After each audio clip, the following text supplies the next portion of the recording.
Aquí nadie es griego, queremos que sean griegos, pero para que sepan que viene del griego. De todas maneras, al final, no se preocupen en copiar. Vamos a hacer en todos los estudiantes de la primera fila, por lo tanto, la diapositiva. La palabra cirujano viene del griego chirurgen. Muchísimas. Cuando usted revisa cualquier cuestión de medicina, los griegos fueron prácticamente precursores. Pero no solamente ocurre en la medicina, ocurre en el deporte, ocurre en el arte. Fueron prácticamente los renacentistas de la época moderna, prácticamente. Bueno, la técnica quirúrgica y la anestesiología constituyen pilares fundamentales en la enseñanza de la cirugía. Es que para ser un cirujano, cuando digo cirujano, señores, no hablo solamente de cirugía general, porque la cirugía tiene muchísimas ramas. Hay una cirugía general, pero hay cirugía pediátrica, ¿verdad? Hay ginecostetra, hay urología, ¿bien? Hay maxilofacial, hay cirugía estética, muchísimas especialidades que todos son cirujanos. Algunos particularizan una parte del cuerpo, otros tienen la capacidad de actuar de manera general, es el cirujano general, y cuando hay especificidades, entonces vamos a algún tipo de estas especialidades que mencioné u otros. Y entonces, las técnicas quirúrgicas las tenemos que conocer. Y no solamente esos cirujanos con todas las especificaciones, sino un médico general. Porque como ustedes sean médicos generales, van a trabajar quizás en una clínica, van a trabajar quizás en un consultorio, y perfectamente le puede llegar una herida, ¿verdad? Le tiene que incidir un acceso en una pierna, o un acceso en el cuero cabelludo, ¿verdad? O tiene que reducir una fractura en un momento determinado. Usted va a esperar que llegue el ortopédico, que llegue el traumatólogo, qué sé yo, se demora 3 horas que lo organice y usted qué va a hacer. La familia ansiosa, desesperada, entonces nosotros como médicos pensamos que todos los especialistas, no hay cosas que son nuestras. Los médicos generales no podemos convertirnos en semáforos, en todo. Para allá, este para el ginecólogo, este para el pediatra, también tenemos que tomar acciones. Y sobre todo en lo que respecta a la urgencia. Por lo tanto, tenemos que tener conocimiento básico de cuál sería esa técnica quirúrgica y los conocimientos básicos de la anestesiología. ¿Okay? Las técnicas quirúrgicas y anestesiología son dos disciplinas, está claro, pero son fundamentales en el ámbito de la medicina, son extremadamente fundamentales. Tenemos, repito, que tener los conocimientos básicos en relación al tema. ¿Okay? Ya que se encargan de garantizar un procedimiento, el procedimiento quirúrgico, donde está el equipo de cirugía, que es la anestesiología, el cirujano, las enfermeras, con todas las circulantes, la no sé qué, ¿verdad? También va un grupo de personas que es tremendo a veces una cirugía, y si es una cirugía complicada, con corazón abierto, ¿cuántas personas? A veces incluso con un solo cirujano, son 2, 3, 4, 5. Hay cirugías que pueden durar hasta más de un día en un quirófano. Hay cirugías que duran hasta más de un día en un quirófano. Imagínense, hay que rotarse a los cirujanos, etc. Entonces, esta asignatura o esta especialidad o subespecialidad tiene la posibilidad de garantizar que ese acto quirúrgico sea óptimo. Y ustedes les va a tocar también, cuando lleguen a un lugar, exigir como médico que para lo que yo voy a hacer, tenga calidad, tiene que haber condiciones, por lo menos mínimas, indispensables para que la cirugía sea segura y sea efectiva. ¿Ok? A veces, desgraciadamente, nos sometemos a participar en actividades quirúrgicas donde no tienen las condiciones mínimas y efectivas para un tipo de intervención quirúrgica. Y entonces nos sometemos por quedar bien o por lo que sea, y nos estamos arriesgando en primer lugar la salud del paciente. Que la cirugía no sea un éxito, que el desenlace no sea un éxito y que las complicaciones a corto, mediano o largo plazo tampoco sean positivas. ¿Ya? Y nos dicen, no, este es el quirófano, entra aquí y te llega, yo desgraciadamente he visto incluso en algunos, pero ¿dónde está el área esta? ¿Dónde está? No es decir, usted pasa para allá, entra. Si quiere, entre en zapatillas, no hay problema, no hay problema. No hay calabaza, no. Ahí mismo frente al paciente que se cerrado. Y lo que yo estoy diciendo, señores, no es un disparate, es lo real, lo van a vivir ustedes. Pero si no tenemos conocimiento de las cosas que hacen falta, es difícil que lo podamos hacer. Bueno, las técnicas quirúrgicas se refieren a los procedimientos y métodos utilizados por el cirujano para llevar a cabo una intervención quirúrgica. Estas técnicas varían dependiendo del tipo de cirugía. No es lo mismo las técnicas quirúrgicas de un paciente que usted va a hacer una cirugía abierta, ni las técnicas quirúrgicas que usted va a utilizar hacer una cirugía por laparoscopía, ¿verdad? Va a diferir completamente el tipo de quirófano, el tipo de exigencia, las condiciones, ¿verdad? El material que vamos a usar, eso va a diferir. Como también va a diferir cuando se hace cirugía robótica.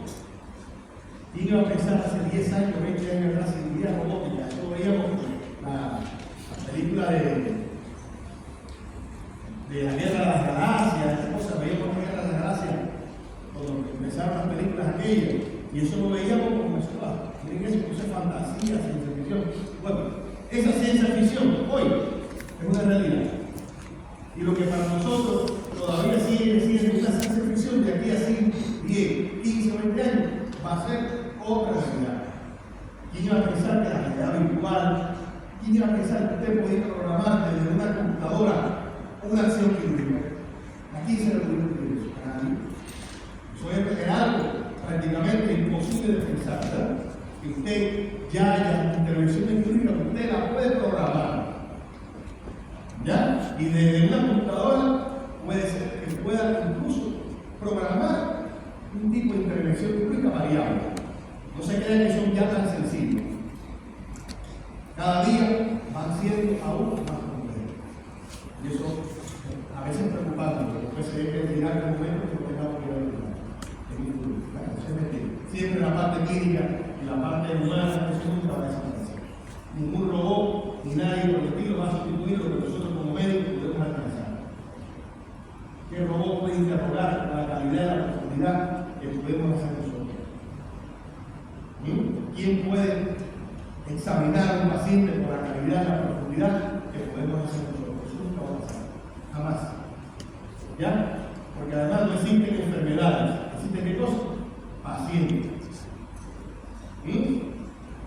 No existen diabéticos, existen pacientes diabéticos. Esto no es igual a esto. Ni este hipertenso es igual a esto. Ni esta apendicitis se opera igual que esto.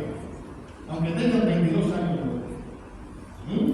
Porque este tiene una enfermedad hemolítica, porque este es un fumador, porque este es alcohólico, porque este tiene una situación económica que no favorece hacer una intervención quirúrgica de este tipo, o usted trabaja en una clínica privada y desgraciadamente no tiene el sustento económico que pueda suplir las necesidades, por ejemplo, de un tipo de intervención quirúrgica y tenemos que hacerla más barata. Ningún disparate que no ven. Y entonces, es complejo, ¿verdad? Entonces, todos los pacientes son diferentes. En el caso de la anestesiología, se encarga de administrar la anestesia al paciente durante ese procedimiento quirúrgico para evitar el dolor. Imagínense que tengamos que hacer intervención quirúrgica sin anestesia. No solamente una cirugía mayor, una cirugía menor, del dedo gordo del pie derecho, que tengamos que hacer sin anestesia. Entonces el anestesista juega un papel importante, ¿ya? Pero puede ser que no sea el anestesista, puede ser que sea el médico general que administra la anestesia. Para una cirugía menor, ¿cierto o falso? Pero puede ser, pasa. Pero que tiene que saber la técnica y qué material tengo que tener y qué situaciones tiene que tener el lugar. No puede dar eso en cualquier lugar, sino cumple las normas de asepsia. El asepsia es el tema que se va a dar creo que la próxima semana vamos a partir de este tema. ¿Okay? Y existen diferentes tipos de anestesia. Anestesia existe anestesia general, hay anestesia regional, ¿verdad? Y hay anestesia local. Eso está totalmente claro. Bueno, según el plan de temas que tienen ustedes, en esta asignatura, tenemos que hablar de la clasificación de las técnicas quirúrgicas y la anestesiología en relación a sus objetivos. ¿Cuál es la clasificación que pertenece del objetivo que se prevén o que se necesitan? En el caso de las técnicas quirúrgicas, hay una técnica de abordaje, vamos a hablar someramente, tampoco vamos a querer repetir lo que es la medicina hoy, pero vamos a hablar someramente de cada una de esas técnicas, que son las técnicas de abordaje, la técnica de disección, ¿ya? Las técnicas de hemostasia y la técnica de sutura. De estas cuatro técnicas vamos a dar un poquito para que ustedes se vayan ubicando en lo que queremos, ¿ya? Y en la parte de la anestesiología ya hemos hablado de la anestesia general, de la anestesia regional y la anestesia local, ¿ya? Esa es la clasificación en relación al objetivo que se quiere cumplir, ¿verdad? En cada una de estas dos variantes de presentación, la técnica quirúrgica y la anestesiología. Bien, las técnicas de abordaje, les prometí que iba someramente a hablar de cada una de ellas. En el caso de la técnica de abordaje, se refiere a la forma en que el cirujano accede a la zona renal, la capacidad, las técnicas que usamos como médicos, especialistas, como médicos generales, como determinados, para poder acceder a la zona dañada que vas a tratar, a través de qué cosa? De las incisiones, ¿cierto o falso? De incidir, o mediante técnicas endoscópicas. Como el mundo ha ido desarrollando, hoy por la vía endoscópica se hacen técnicas, se hacen cirugías que eran insoñables antiguamente, ¿ya? Yo recuerdo que en el año 98, 99, a mí me operaron de apendicitis en un momento determinado y se comenzaba en esa época la parte endoscópica, cirugía endoscópica, y en ese momento estaban los ciudadanos se reunieron que querían que yo tenía, al otro día tenía el examen de grado. Fíjense que es de gracia, no me tocó. Mañana tenía el examen de grado, el día antes, hoy, empecé en un cuadro, ya venía 2 días, llevaba como malestar, etcétera, pero bueno, ya esos días, como decimos, ya aguanté más, fui al hospital y me diagnosticaron con apendicitis. Y considerando que al otro día tenía mi examen de grado y uno tenía cierto rapport ya con los profesores, que tenía en ese momento, etc., intentaron adelantar un poco a querer hacer una cirugía endoscópica de apendicitis. ¿Ya? La paroscopia, en este caso. Pero no había mucha experiencia en ese momento todavía, pero yo estaba particular. Por lo menos para ese tipo de cirugía, para otra cirugía sí. Y se decidió que no utilizar como conejillo de India, ¿no? Y se vamos a hacerlo como es profesional, ya más adelante. Entonces decidimos, mi familia, en ese momento y yo decidimos hacerla la convencional, independientemente que a los 2 días tenía el examen de grado. Y así mismo, saliendo de la anestesia prácticamente, hice el examen de grado y comencé a ir también. Así que son anécdotas que hago para que sepan cómo ha cambiado el tiempo y cómo la vida cada día va cambiando.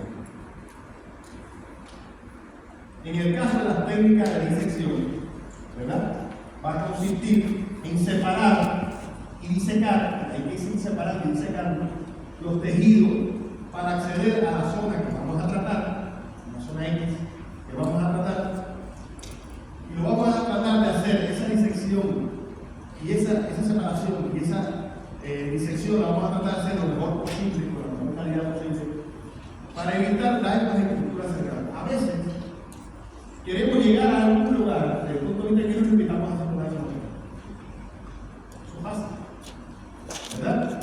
Queremos hacer una cirugía de, por ejemplo, el apéndice, y al final estamos dañando, por ejemplo, no sé, el colon. ¿Ya? Dañando la vejiga, la cara. ¿Por qué? Porque no utilizamos esta técnica de incisión adecuadamente. Hay que abrir bien, hay que buscar, profundizar, destapar todo lo que al final puede dañarse colateralmente. Entonces, colateralmente puede haber daño, y no es el apéndice, sino a otros sitios pasados. Entonces, utilizando y conociendo esta técnica, sabiendo que existe y que tenemos que hacerla correctamente, entonces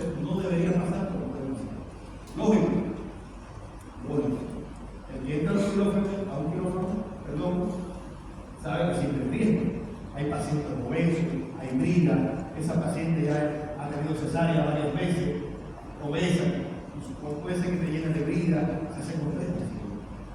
No es porque el médico quiera, a veces se hace un complejo y puede haber incluso algún accidente clínico, desgraciadamente. Siempre se trata de minimizar, pero no significa que no pueda ocurrir. ¿Okay? Las técnicas de hemostasia, ¿para qué se va a utilizar? Para controlar qué cosa, las hemorragias que pueden ocurrir durante el proceso quirúrgico. Porque han entrado a cesárea, no sé seguro que uno ya ha entrado, por ejemplo, que ven que van a abrir una Navidad, enseguida viene por acá, viene, porque si dejan que la sangre haga lo que quieran y los vasos sangren como quieran, imagínense todo lo que puede ocurrir. Entró por una cesárea y termina con un shock hipovolémico que el paciente no fallece en el mismo quirófano. Por eso es importante también en la anestesiología. No se concibe una cirugía, incluye una cirugía de cesárea electiva, donde no hay un anestesiólogo capacitado que está constantemente tomando la atención de la paciente, tomando la frecuencia cardíaca, observando si es una raquidia, por ejemplo, el comportamiento, la mirada, si tiene movimientos involuntarios, etcétera. Están prácticamente más expresados que el propio cirujano. Porque hay pacientes que se someten a una cesárea, a veces, desgraciadamente, deciden que sea necesaria y la sometemos a una cesárea y no hemos sido capaces de planificar adecuadamente esa cesárea en esa mujer. A lo mejor no tenía las condiciones necesarias para hacerlo. Y por problemas éticos, no vamos a hablar aquí, la sometemos a una cesárea porque ya decidió la familia de y en un alto equilibrio, desgraciadamente, se nos puede presentar cuadros de la línea uterina, es bastante complicado. Seguimos. Otra técnica, la técnica de sutura. En su clase práctica, próximamente, se va a exigir ejercicios prácticos de suturar. Hoy lo vamos a hacer por ciertos mecanismos, pero hay que salir de esta asignatura sabiendo cómo se sutura. Porque si no ha sido útil, por lo menos la sutura tenemos que aprender los tipos de sutura. Quiero mostrar una pequeña foto más adelante, pero bueno, no hagan el mismo de esta teoría. Pero en su práctica tenemos que saber qué tipo de sutura se hace, ¿verdad? ¿Cómo se debe hacer? ¿Qué distancia tiene que haber entre el sutura? ¿Cuál es la sutura más correcta en este tipo de cirugía?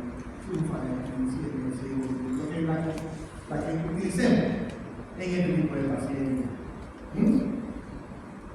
¿Cuáles son las normas de asepsia que se deben cumplir? Un tipo de parámetros para que la sutura sea adecuada.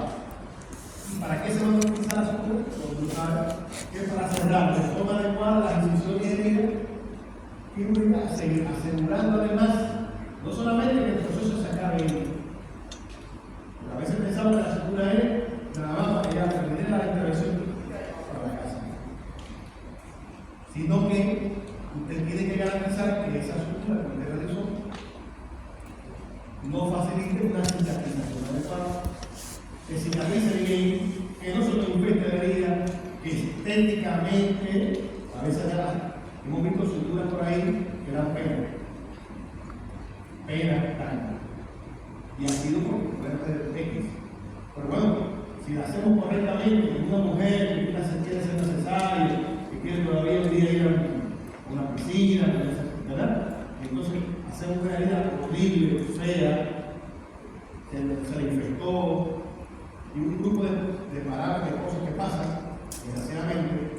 Entonces, hasta desde el punto de vista psicológico, va a quedar afectada esa mujer para toda la vida. Entonces, nos toca la delicadeza, ¿verdad? Preparación de ahí. Bien, anestesia general. Es otra del punto de vista de anestesiología. Una de las clasificaciones en relación a los objetivos que hablamos recién, que se administra normalmente por vía intravenosa o que puede ser combinada por vía inhalatoria, fundamentalmente. ¿Ya? Porque puede ser combinada, usted combina por aquí y combina por acá, ambos inclusive, y tenemos una respuesta quizás superior. Por ejemplo, la terapia se usa, se puede usar cualquiera de las edades sin ningún problema. Lógico, en el caso de pediatría, tiene dosis específicas, ¿verdad? Eso es importante. También el adulto se pesa. No se cree que el adulto para todo el mundo es lo mismo. No es lo mismo la anestesia general que usted va a administrar a una persona que pesa 200 kilogramos que una persona que pesa 70. Sean o no adultos, no importa.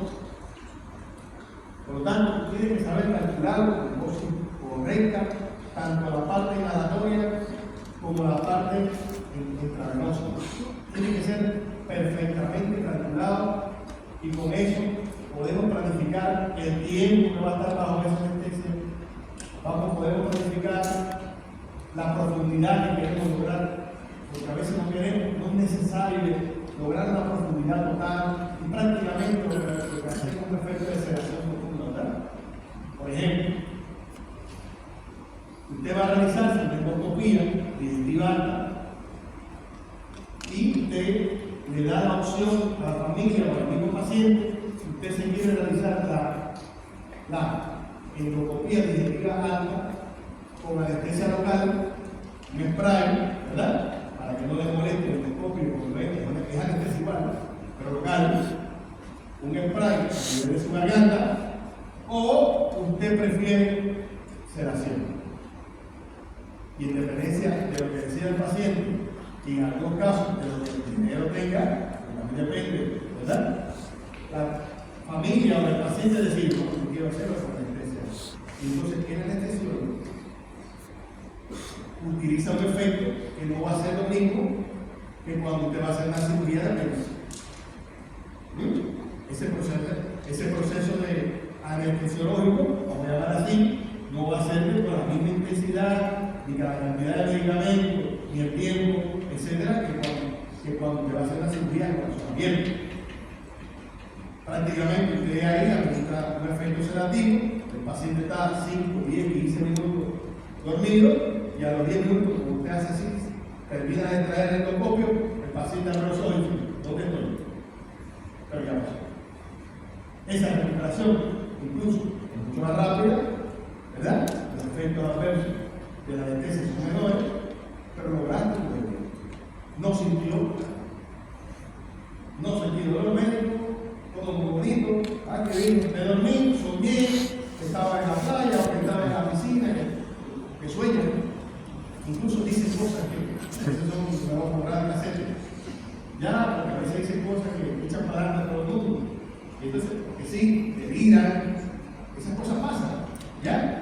Pero bueno, rico, y se levantan, como que tomaron cerveza, bien, pero pasó todo. Pero fíjense, eso no significa que no pueda haber efectos adversos, aunque sea un proceso de sedación profunda. Hay que tener cuidado, no podemos minimizar los efectos adversos que esto puede ocasionar.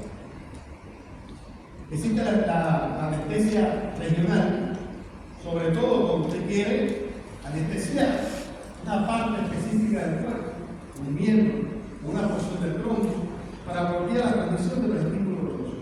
Pero yo le quiero bloquear una parte, yo no quiero un bloqueo completo, ¿verdad? Yo quiero un bloqueo parcial. Por ejemplo, una taquidia, ¿verdad?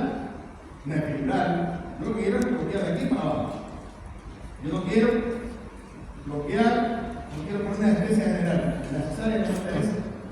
Por ejemplo, como ese ejemplo, yo quiero algo, región. Yo solamente quiero la región media e inferior. Todo abdomen, por ejemplo, y miembro inferior. Por lo tanto, ¿ya? Decido la que voy a hacer. Un ejemplo. ¿Está bien? Entonces, utilizo la anestesia regional. En el caso de la anestesia local, que más van a hacer ustedes, ya durante la carrera hay que hacerla, para cuando ya tenga ya en ese lugar que les dije que va a estar solo, que van a mirar a otro lugar, no va a encontrar a nadie, la enfermera va a decir, doctor, y luego un paciente con una herida, y usted dónde va a decir, y el traumatólogo. ¿y usted? Aquí no hay más nadie que usted. Y bueno, yo aprendí eso en la carrera. Qué pena, ¿eh? Entonces, independientemente de algo que voy a decir un poco de hoy, el estudiante de medicina, como el presidente, como el especialista, como todos, tenemos que tener un alto nivel de ser autoridad. Independientemente de las conferencias, las prácticas, todo lo demás, no se cree que la medicina se acaba, que el aprendizaje está aquí en el aula y el rato que estamos en una práctica. El estudiante de medicina tiene que ser estudiante laboral, tiene que ir voluntariamente quizás a alguna intervención que tuviera interés. O ir a una clínica que le interesa donde se va a hacer un procedimiento importante. O ver un video, bajar un video por YouTube, o ir a un evento científico, esté o no coordinado por la universidad que a usted le interese. Porque además, desde ya ustedes me imagino que muchos de ustedes van imaginando qué van a hacer aquí. Por ejemplo, yo conversaba en estudio con estudiantes y ustedes dicen, yo quiero ser cirujano, ¿verdad?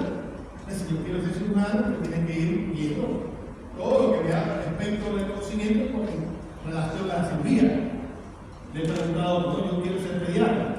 Bueno, si quiere ser pediatra, usted tiene que estar cazando donde está el niño enfermo y preguntando, investigando, para que cuando llegue el momento de hacer mi residencia en pediatría, por ejemplo, tener una noción básica. Porque si no pasaría mucho trabajo. No, yo lo que quiero ser endocrinólogo. Bueno, si usted quiere ser endocrinólogo, tiene que ir conociendo las enfermedades endocrinológicas, ¿verdad? Si es la diabetes mellitus, ¿verdad? El hipotiroidismo, el hipotiroidismo, y ya usted va creando la base, y usted cuando llegue el momento que usted entra, bueno, así pasa el tiempo. ¿Ya? Entonces el médico general va a llegar al consultorio y va a enfrentar el proceso de una cirugía menor, de un dedo, o una mano, o lo que sea, que va a incidir una célula. ¿Ok? Bueno, el quirófano también viene del griego, ¿ya? Y debe localizarse en un área estratégica del hospital donde tenga disponible servicios de apoyo, como laboratorio, banco de sangre, terapia, recuperación, anatomía patológica, servicios de rayos X, ¿verdad? Y que tenga el apoyo también del servicio de urgencia. Miren, esto parecerá una cosa así achuta, desgraciadamente no en todos los lugares en los criterios internacionales, estos son los criterios de un lugar, son criterios internacionales, donde debe haber un quirófano, como mínimo, tiene que haber esto. Ahora yo pregunto, en todos los lugares bancos de sangre, ustedes se imaginan a veces en una intervención quirúrgica a las 3 de la mañana, de momento, ruptura uterina, la mujer aquí empieza a sangrar, y a esa hora hay que buscar sangre. Y entonces, ¿dónde está? No hay que buscar un donante, la mujer ahí prácticamente falleciendo, hay que buscar un donante, y el donante ahora no tiene que ir a ver allá, a ver si tiene dinero. ¿Comprende? Y eso nos sometemos a veces a hacer, sin tener todas las condiciones. Por lo tanto, si nos preguntan a nosotros, y nosotros como médicos exigimos, tenemos que tener como mínimo un banco de sangre. Tenemos que tener un laboratorio, porque a lo mejor, señores, la anestesia dice, en ese momento hay que hacer una gasometría urgente. Se me muere, porque está haciendo un cuadro de insuficiencia respiratoria y tenemos que hacer gasometría ya. Muere, localicen al del laboratorio para que vengan, llaman al laboratorio, ¿no? Ese que está en otro lugar no responde, porque son las 3 de la mañana, y desgraciadamente se muere. Y ese paciente presenta la fatalidad. Y eso se llama negligencia, ¿no? ¿Ya? Y a veces nosotros somos partícipes de eso, porque permitimos actuar en lugares donde no hay las condiciones. Y nos toca desde ya a los médicos, en su momento les va a tocar y se van a tocar con fenómenos, de exigir para que no se vean nunca envueltos en un proceso médico legal que existe. Ya han pasado. ¿Y por qué? Porque nos conformamos con lo que nos dan. ¿Ya? Y como quizás nos paguen algo, nos conformamos. Pero el día que pase algo, todas esas personas que están alrededor te dan de espalda y ustedes tienen que estar envueltos en un problema médico legal. Y este tema de cirugía es propenso ellos, desgraciadamente, hasta envueltos con frecuencia en temas médico-legales. Por lo tanto, exijan tener las condiciones. No estoy hablando de que tengan que hacer con este hospital, pero por lo menos las condiciones básicas para que no pase nada. ¿Ok? O si pasa, por favor, poder actuar. ¿Está bien? ¿Y por qué tiene que tener la metodología? Porque tenemos que tomar una biopsia en el momento y a veces en el momento tiene un resultado. Mira, hay posibilidades incluso para que el equipo te diga que tú una muerte se come. Hay ejemplo. Por lo tanto, tenemos que hacerlo. Tenemos que ampliar la calidad, tenemos que seguir buscando, etc. ¿Ya? Como esa es una muestra de lo que vimos en la tomografía, de lo que vimos en la resonancia, hay que seguir buscando. Y para eso también está lo biológico. ¿Por qué hay que tener rayos X? Porque en el proceso quirúrgico incluso se puede presentar un evento que hay que ser con un portátil y quizás entrar con el equipo de rayos X al quirófano y ahí mismo hacer la radiografía de emergencia. Porque el paciente en intervención quirúrgica cometimos o hicimos lo que sea un accidente quirúrgico y el paciente sube motor. Entonces necesitamos algo que lo confirme. Hay que hacer ya un rayo X. Entonces, desgraciadamente, no en todos los lugares existe, no en todos los lugares está bien coordinado. Tampoco hay terapia intensiva, porque ese paciente puede ser que salga como mal. Porque nos sometimos a hacer una intervención quirúrgica a veces para salvar la vida de un paciente que está prácticamente en un estado difícil de vida y nosotros entonces no tenemos terapia para cuando salga de ahí llevarlo al respirador mecánico, ¿verdad? Controlar ese medio interno, que ese paciente salió totalmente deteriorado. Y nosotros, como el anestesiólogo y los intensivistas, tenemos que lograr qué cosa? Compensar ese medio interno que salió prácticamente deshidratado, con acidosis metabólica, insuficiencia respiratoria, ¿ya? Y no tenemos la terapia, y es ahora que hacemos. Y les digo que se han visto casos, repito, que después que aceptamos hacerlo así, la misma familia, etcétera, viene y acusa.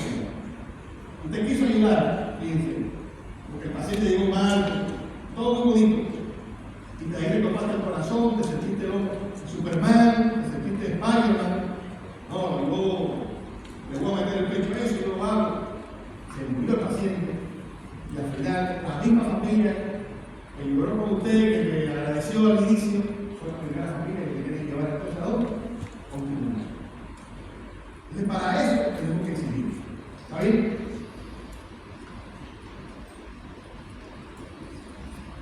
¿Cuáles son las áreas de quirófano? Esto es importante conocerlo también. Estoy seguro que todos los quirófanos desgraciadamente no tienen estas áreas.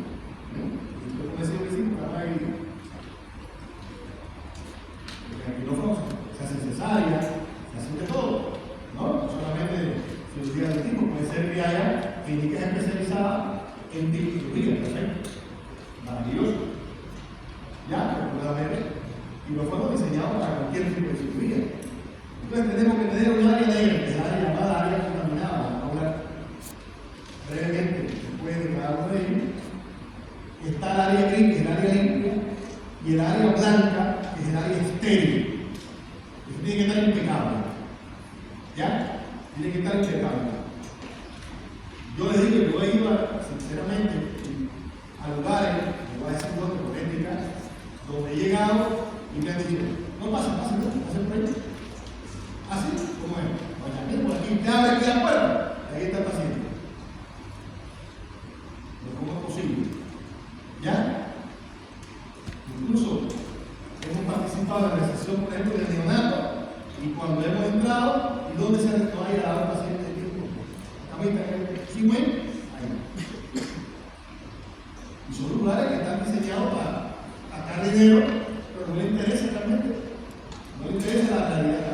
Nosotros como médicos tenemos que exigir, y es triste esto que estamos hablando, ¿verdad? Bueno, el área negra, como decíamos, el área sucia, comunica directamente con el exterior.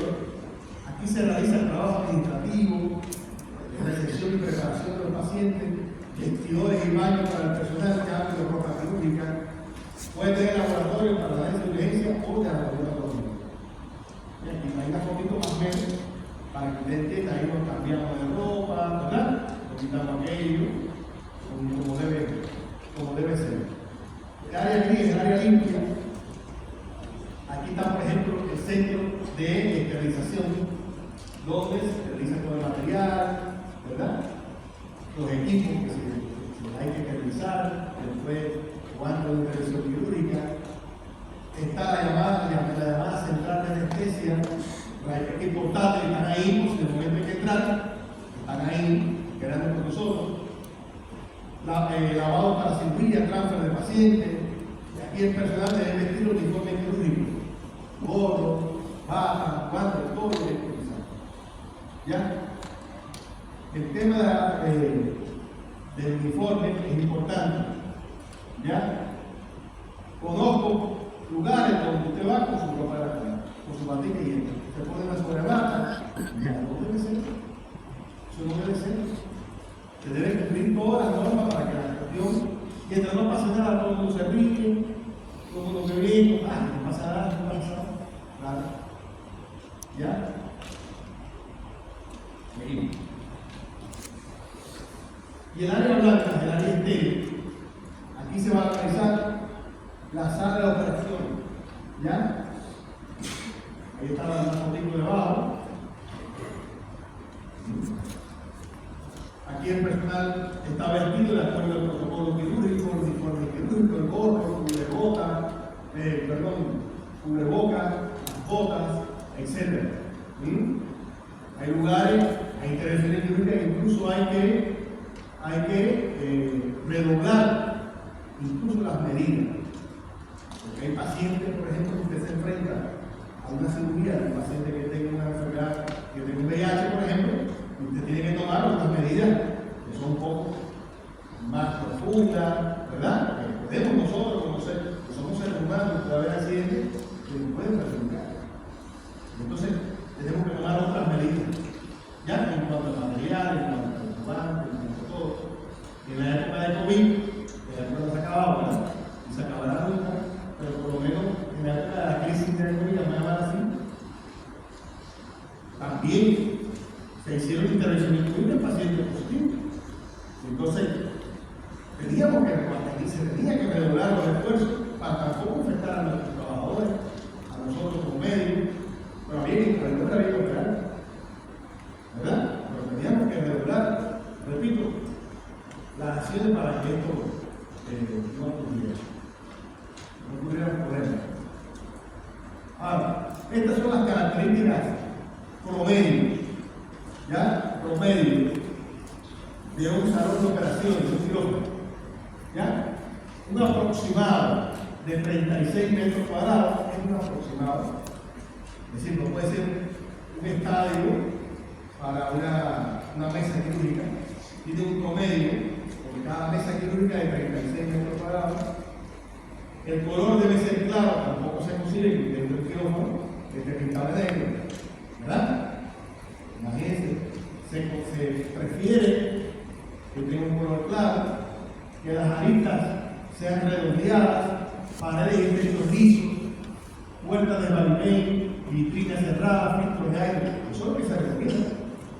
Y eso que está aquí, lo dice toda la bibliografía, todas las normas internacionales, eso no cumple nada de lo que se escribe y está en los protocolos, está hecho porque todo tiene necesidad de hacerse. Por lo tanto, si un día ustedes van a hacer, algunos de ustedes van a hacer una clínica, por ejemplo, que van a hacer por seguro unos cuantos, ¿ya? Y va a la clínica, va a hacer un quirófano, y déjenme guiarme por las normas internacionales, qué tamaño puede tener, cuáles son los colores, etcétera, las puertas que pueden ser, etcétera. Eso está escrito en tu quirófano.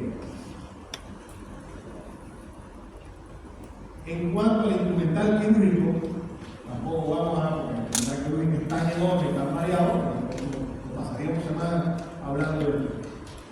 Bien, estos instrumentales se van a diseñar para proporcionar una herramienta que permita al ser humano realizar una maniobra quirúrgica básica. Hay instrumental básico y hay instrumental específico, ¿no? Si en caso de traumatología, ustedes tienen un instrumental específico para traumatología.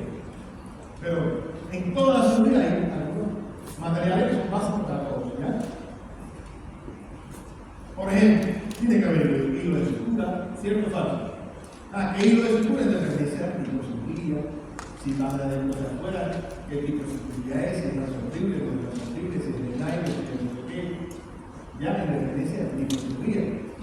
El calibre del hilo depende de qué, también del lugar que vamos a suturar una rodilla, ¿verdad? Es suturar un hígado, es suturar el vaso, por ejemplo. Entonces, depende también, que eso también son características muy específicas, porta aguja, ¿verdad? Para poder tener su aguja que puede ser recta o curva, cilíndrica, triangular o espatulada, con algún tipo de aguja, pinzas de disección con dientes o sin dientes, heridas, separadores, tijeras rectas, curvas de disección y de cortes de hilo. Nosotros hay algún tipo de sutura como el policromado, unos fotitos que le traigo, miles de fotos de hilo, tampoco tendríamos que dar una clase aquí de hilo, de lápiz.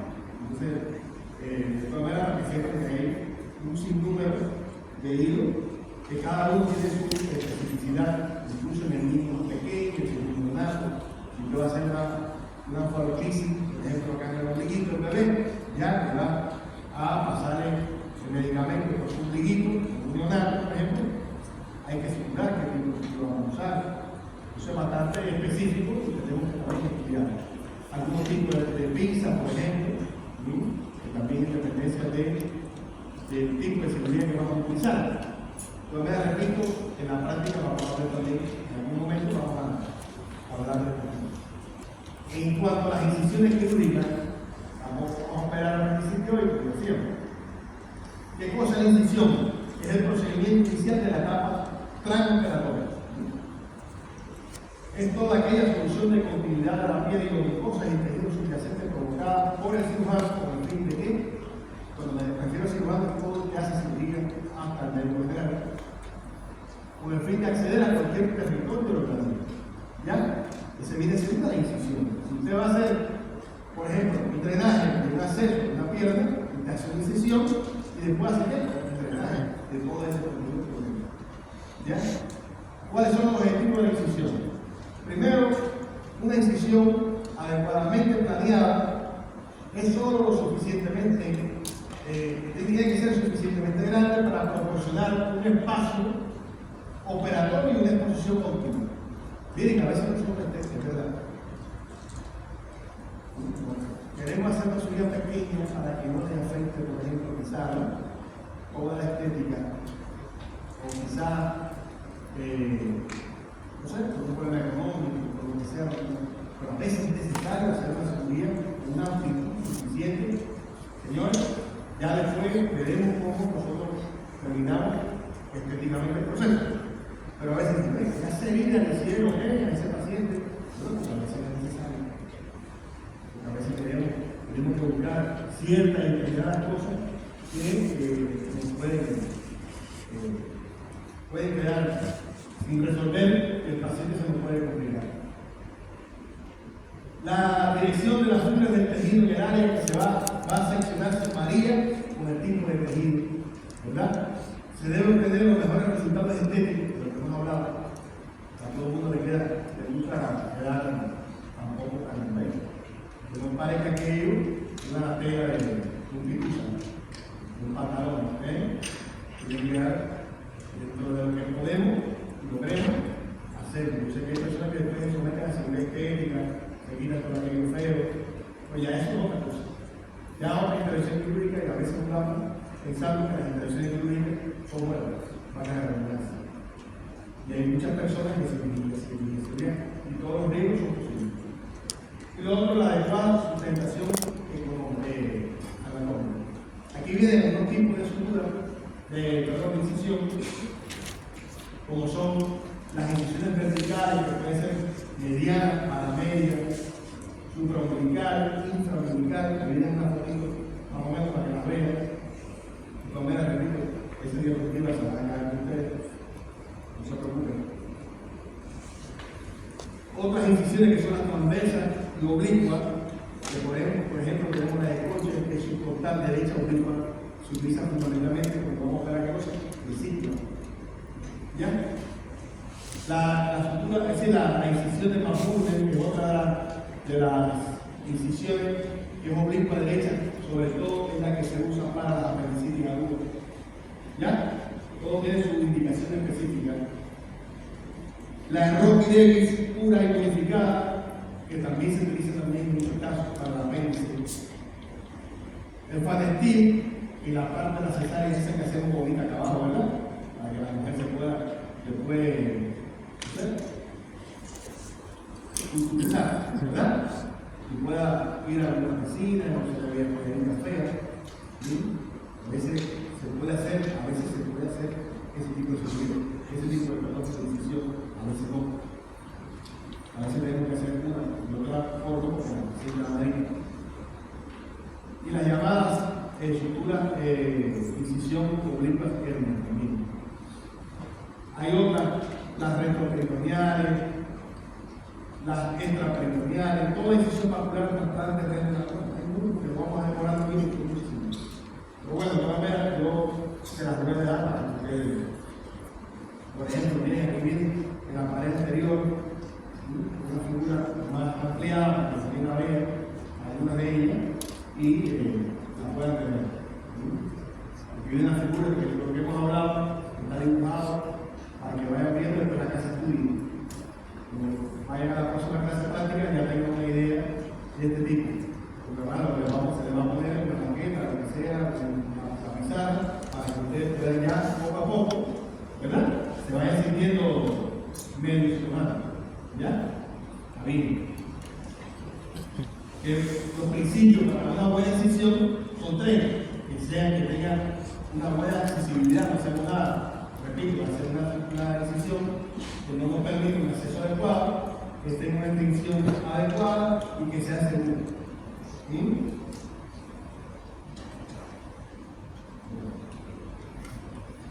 Hay ciertas reglas que todo cirujano debe seguir para realizar esa incisión. Por ejemplo, debe ser bastante larga para tener un buen espacio y una buena exposición. Siempre que sea posible, seguir las líneas naturales de la piel, siempre que sea posible, ¿verdad?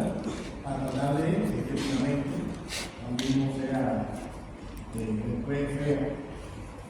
Si ya existen cicatrices previas en el área de trabajar, sentir pala y busca realizar incisiones paralelas. Son otros detalles quirúrgicos también. Hay muchas mujeres que hacen cesárea, que tienen una herida medio fea y ahí mismo aprovechan, ¿verdad? Y eliminan esa herida y logran mejorarla un poquito. Pero siempre con el cuidado de que no sean paralelas. Hay cuestiones técnicas para los cirujanos que podemos también considerar, no se crean que siempre es posible. ¿Okay? No deben superponerse las aberturas formadas a través de las diferentes capas de la pared del abdomen, siempre que sea posible evitar cortar nervios, siempre que sea posible evitar cortar nervios, etc. Hay otras medidas que son importantes para